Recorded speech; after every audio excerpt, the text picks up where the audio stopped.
Bonjour à tous et bienvenue au tout premier épisode du balado La pause santé vitalité. C'est l'endroit où l'on trouve des réponses à vos questions pour une bonne sensibilisation autour d'une bonne conversation. Aujourd'hui, à la table avec nous, j'ai le plaisir d'accueillir la docteure Isabelle-Anne Giroir-Leclerc. C'est une médecin de famille qui a ouvert la clinique de soins de santé Connexion à Moncton. Elle a pris en charge une patientèle depuis le mois d'avril. Et cette clinique-là fait partie des équipes de soins de santé locales familiales que le réseau de santé Vitalité a justement appuyé depuis quelques temps. Et puis, elle a dû prendre aussi en charge des patients orphelins dans la communauté. Donc, c'est un plaisir de t'avoir avec nous aujourd'hui, Isabelle. Merci d'être là. Pouvez-vous commencer par nous expliquer, Isabelle, comment ça fonctionne, les équipes locales de santé familiale? Oui, avec plaisir, puis merci de me recevoir. En fait, je suis vraiment excitée d'être la première. Je suis juste excitée d'être là pour parler de ça parce que c'est un sujet chaud, puis c'est un sujet de l'heure. Tout le monde parle de l'accès aux soins de santé primaire. Hein. Fait que c'est souvent ce qu'on entend parler dans la communauté, c'est que les gens au Nouveau-Brunswick et au Canada, en fait, ont beaucoup de misère à se trouver un médecin de famille. Puis même quand on a un médecin de famille ou un infirmière praticienne, c'est donc difficile des fois d'y avoir accès. Fait qu'on est chanceux à Vitalité. Le réseau a nommé l'accès aux soins de santé primaire comme l'une de ses grandes priorités, d'où est pondu ce projet-là.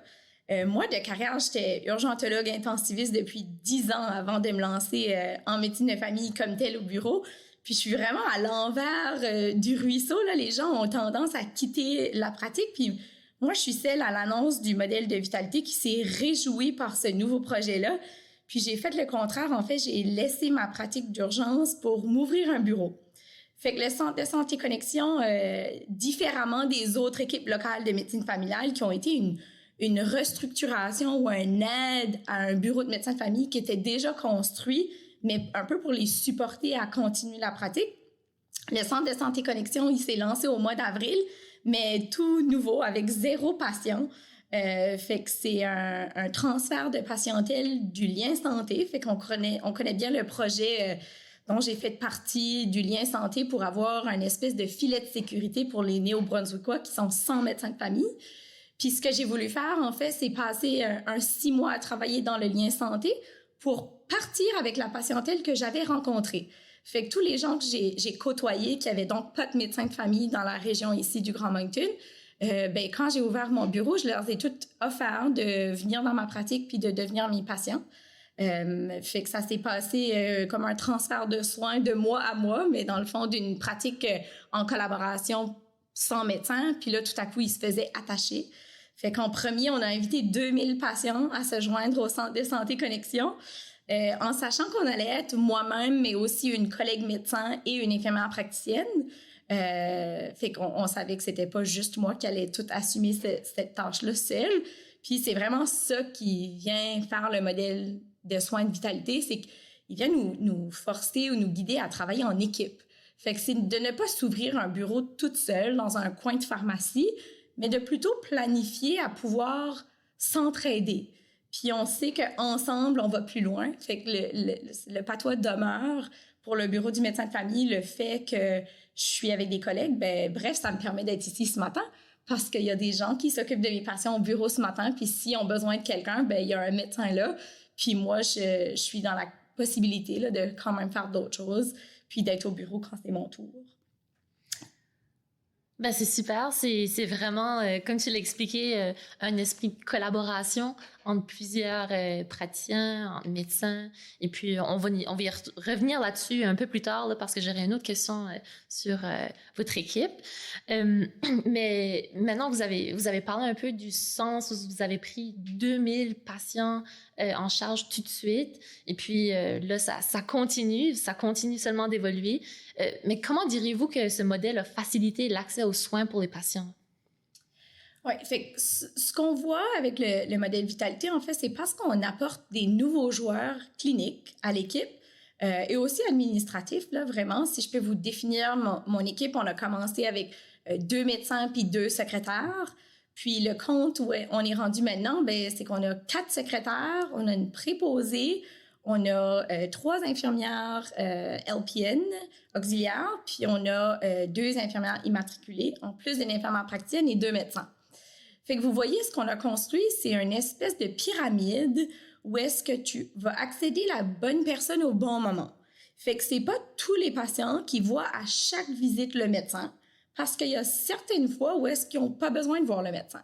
Par exemple, la préparation du dossier pour une ouverture de dossier chez nous, ben c'est très bien fait par l'infirmière où est-ce qu'elle va monter votre nouveau dossier pour que moi, je sois en mesure de, quand je vous rencontre, d'avoir tous les antécédents médicaux, une liste de médications à jour. Mais par contre, cette visite-là, elle sert moins si je suis présente, alors que je peux me porter à d'autres tâches où est-ce que je vois les patients pour des plaintes médicales.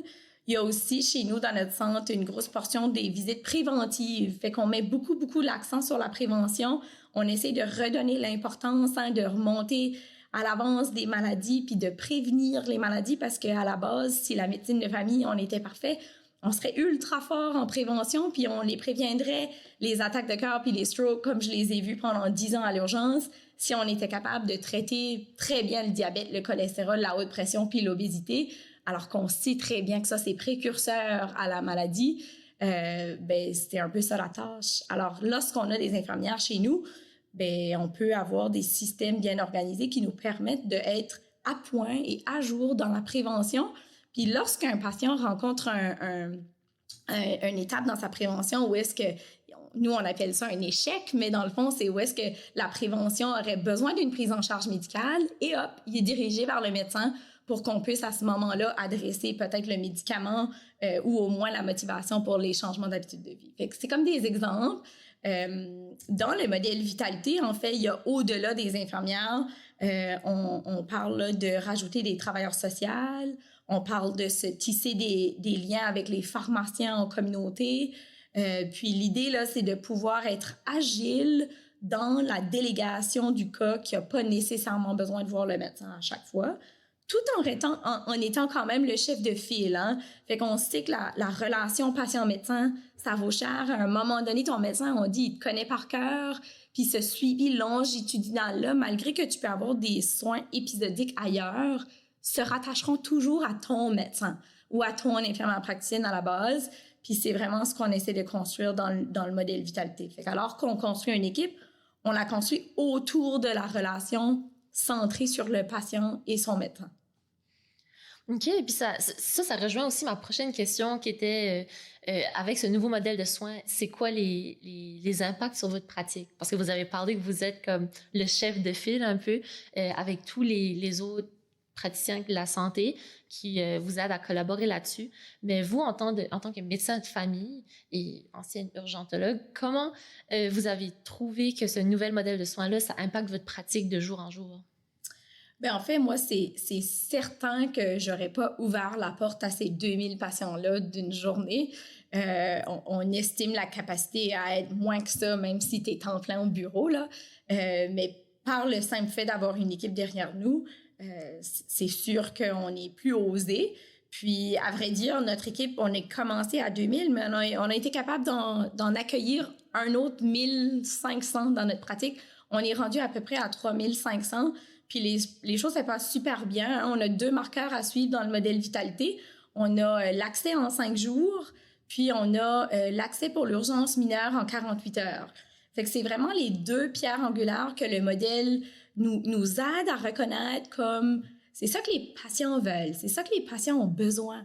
Fait que est-ce qu'on peut construire un modèle qui fait plaisir aux médecins, mais qui fait aussi rendre service aux besoins du patient? Puis c'est vraiment ça, là, puis c'est aussi canadien, c'est pas juste au Nouveau-Brunswick, mais si le patient il a accès à son médecin de famille en temps opportun, on le sait qu'on prévient des visites à l'urgence, on le sait qu'on prévient des maladies plus graves. Hein? Fait que si on cherche pas puis on traite pas plus tôt, on sait que ça peut toujours dégringoler. Fait que c'est vraiment comme les 2 objectifs que Vitalité nous a lancés comme médecin de famille pour suivre ça en ayant comme notion que on ait un bon accès, on garde notre population en meilleure santé. Fait que si on est en meilleure santé, ben on sauve des coûts, on sauve des vies, on sauve des complications. Fait que je pense que ça plaît à l'esprit, c'est rentable économiquement, puis c'est mieux pour le patient. Puis quand on se connaît aussi, là, c'est plus efficace. de suivre quelqu'un qui a besoin d'un arrêt de travail, par exemple, parce que je te connais déjà, ben, c'est beaucoup plus facile à organiser, puis faire confiance, puis offrir un suivi. Puis j'ai vraiment hâte de voir où on va se rendre, nous, dans notre modèle. C'est sûr qu'on est des grands rêveurs, là, fait qu'on a le goût que ça devienne encore mieux. En fait, on est fiers là, d'accueillir dans notre modèle en janvier 3 psychologues pédiatriques qui vont se joindre dans nos espaces physiques. Fait que, nous, on a choisi d'aller chercher ces ressources-là parce que c'est quelque chose qui est très difficile à rejoindre en communauté pour nos patients. Fait que de les avoir chez nous, ben, vraisemblablement, ça va nous aider aussi à donner un accès à ces soins-là pour nos patients. Fait que ça, c'est notre prochain petit projet chez nous à Connexion. OK, donc encore d'autres beaux projets qui s'en viennent, qui s'ajoutent à la pratique. Puis on sait qu'au Nouveau-Brunswick, par exemple, l'accès à un psychologue, c'est très, très difficile. Puis on sait que nos urgences aussi sont très congestionnées. Donc, on voit vraiment que votre pratique fait effet sur ce décongestionnement-là, cet accès aux soins-là. Puis aussi, ça vous permet d'avoir une pratique un peu plus accessible pour tous. Et pour vous, ça fait aussi une horaire plus convenable, conviviale. Puis maintenant, faisons le bilan 5 mois après l'ouverture. Est-ce que vous avez d'autres résultats à partager ou des leçons que vous avez tirées de ça? En fait, les résultats à partager, je pense qu'on les a touchés, un petit peu depuis le début. Mais dans le fond, c'est ça. Nous, chez nous, on est rendu à donner accès à 3700 quelques patients. Notre accès en 48 heures, mais bref, le même jour, demeure est bon. Fait qu'on peut accueillir là, 5 à 10 patients le même jour pour des mal d'oreille, des mal de gorge, des symptômes d'infection urinaire, des cellulites. Fait que tout ce qui est les hits, là, c'est les choses qui vont vous apporter à l'urgence parce que si vous n'avez pas votre antibiotique aujourd'hui ou une opinion, du moins pour vous rassurer, ça va vous faire consulter à l'urgence. Fait que ça, c'est tous les problèmes qu'on essaie de voir rapidement. Puis notre accès en 5 jours, fait que tout le monde qui appelle chez nous, c'est sûr que si ça convient pas au patient, il peut se prendre un rendez-vous dans 2 semaines. Ça, c'est avec grand plaisir. Mais si ça lui convient de venir dans la semaine, les rendez-vous demeurent accessibles dans cette semaine. Puis ça, je veux dire, c'est pas grâce à moi, là, c'est vraiment grâce à mon équipe. Je pourrais pas me couper en 100 comme que je l'ai fait avec mes infirmières qui m'aident à faire sûr que tout le monde a des bons soins puis que tout le monde est vu puis aiguillé vers le bon plan de soins. Le bilan des employés, en fait, c'est comme je disais, là, on est rendu à 4 secrétaires avec une préposée dans la salle d'attente. Fait que chez nous, tu arrives au comptoir, tu t'enregistres, tu t'installes dans la salle d'attente, il y a une préposée qui va te voir pour faire tes signes vitaux. Ensuite, les infirmières, fait qu'on a 3 infirmières auxiliaires et 2 infirmières immatriculées qui ont des rôles qui sont un peu différents dans la délégation de la tâche. Fait que chez l'infirmière immatriculée, on peut déléguer un peu plus d'actes. Alors qu'avec nos auxiliaires, souvent, ils nous aident à être plus efficaces. Fait qu'on voit les patients ensemble, mais ils sont là pour nous appuyer pour que notre tâche soit plus efficace. Puis, on est 2 médecins. Fait qu'il y a moi, Dr. Giroir, puis Dr. Ward, qui était aussi une maman urgentologue. Fait qu'on s'est rejoints dans notre chemin, en fait, de vouloir moins travailler les nuits puis les fins de semaine. Fait que ça, à l'urgence, ben, ça fait partie de la réalité de la carrière. Fait qu'après 10 ans, ben, comme maman, on s'est retroussé manches à venir faire du bureau pour pouvoir être des mamans le soir puis les fins de semaine avec nos familles. Puis une infirmière praticienne, en fait, Annie-Rose Boudreau, c'est une étudiante que j'avais pris en stage comme infirmière praticienne pendant les 500 heures du dernier bloc. Puis suite à cette super expérience-là, ben, Vitalité a été en mesure de lui offrir un emploi puis de continuer à travailler chez nous. Puis en fait, Vitalité nous a accordé un 2e poste d'infirmière praticienne pour se joindre à notre équipe. Fait que ce sera un poste qui sera à un moment donné affiché. Fait que si jamais qu'il y a preneur de quelqu'un qui écoute notre podcast, qui est infirmière praticienne, qui voudrait se joindre à notre équipe, il y aura certainement, là, on essaie de construire cette collaboration-là avec infirmière praticienne, médecin, puis de se diviser la tâche où est-ce qu'on se maximise un à l'autre. Puis on se partage les cas, tu sais, en fonction de nos compétences. Je pense que un jeune médecin ou une jeune infirmière praticienne va se faire un bagage de connaissances pendant sa carrière, alors que des infirmières praticiennes seniors puis des médecins seniors ont quand même ce bagage de connaissances-là. Fait qu'on peut se les échanger, puis au corridor ou à la salle du dîner, quand même s'entraider comme avec un peu de mentorat pour que les nouveaux ou les jeunes soient capables de s'envoler. Puis en fait, ce sera probablement vrai aussi pour un résident qui est en médecine de famille puis qui veut commencer sa pratique dans une équipe qui est déjà construite, on pourra tout autant là, accueillir probablement un ou deux autres médecins dans notre équipe pour que l'équipe grandisse. Je pense que c'est une leçon tirée que le début du projet, c'est beaucoup de travail. Hein? On se le cachera pas que l'opérationnalisation d'un projet de cette envergure-là, c'est quand même beaucoup de travail. Mais je pense que maintenant qu'on le voit s'envoler, on est super fiers de notre projet. Puis on a hâte d'inviter d'autres professionnels à se joindre à nous pour que le bilan puisse continuer à augmenter, mais en demeurant accessible et organisé. Là. Oui, puis un très bon bilan, 5 mois après l'ouverture, ça nous rend tous fiers. Puis je sais qu'il y a beaucoup de gens dans la communauté aussi qui sont très reconnaissants de votre travail. Mais il y a encore du travail à faire, tant qu'au réseau et puis dans la province. Donc, il y a encore beaucoup de patients qui sont orphelins, qui cherchent des médecins de famille. Donc, quel conseil donneriez-vous à ces patients-là qui aimeraient rejoindre les équipes locales de soins de santé familiale? En fait, la meilleure avenue pour un patient qui a soit perdu son médecin de famille ou qui est sans médecin de famille depuis longtemps ou qui vient de déménager au Nouveau-Brunswick, c'est vraiment de s'enregistrer au Lien Santé. Lien Santé, c'est la porte d'entrée. Fait que nous, dans le modèle Vitalité, on est tenu à aller chercher notre liste de nouveaux patients de cette organisation-là. Fait que c'est comme si on essaye finalement de se construire un système de santé, de soins de santé primaire, puis que ce soit pas tout décousu. C'est sûr que ça demeure des petites entreprises autonomes, fait qu'il y a quand même une partie qui demeure décousue. Là. Fait que comme tu dis, le travail n'est pas fini. Puis on a hâte de voir le jour où est-ce que tout sera interrelié. Justement, en fin de semaine, j'étais au témoignage de la médecin Jane Philpott, qui était aussi politicienne dans son temps, dans sa carrière. Puis elle nous raconte que son souhait, en fait, c'est de voir le système de soins de santé primaire devenir un accès égal comme notre système scolaire. Fait qu'imaginez-vous, on tolère pas que tu déménages dans une région en ne sachant pas si ton enfant va avoir 100% l'opportunité de joindre les rangs de l'école au Canada.